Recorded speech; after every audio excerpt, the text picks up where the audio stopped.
think I'm gonna start with some general tips that I think are often overlooked. Heat your sleep and take care of yourself. I cannot overstate how important this is. The difference between a good night's rest and a poor night's rest is insane. I was seeing a 5-point difference on practice exams when I was well slept as poorly slept. Taking care of yourself is super important. You cannot learn effectively without good sleep and taking care of yourself. Eat well, sleep well, exercise, cut out that drinking and smoking, etc. Find what works for you. Another thing that I think is super important. We all learn differently and we each need to find what works for ourselves. The reality is that the MCAT is about your willingness to commit yourself to the exam for a few months and not really about your out-and-out intelligence.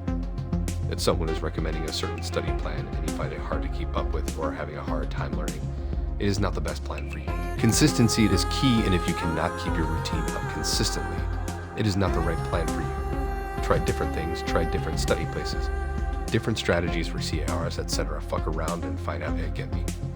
Don't beat yourself up. Your mental is super important. If you feel like you're doomed, you probably are. Don't compare yourself to others and don't get bothered about not getting things right in the first try or not scoring what you want to score. None of us are perfect, and it's opt to struggle from time to time. This goes back to taking care of yourself. I'm not gonna lie, this subreddit can be really bad for your mental health after seeing all the high scorers and high achievers. It is better to make mistakes now than on the actual exam.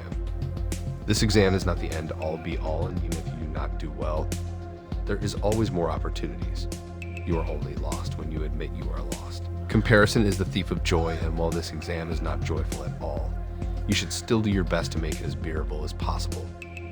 If you are struggling with your mental health, I know I was, there are people who are there for you and there are resources out there. Love yourself first and foremost.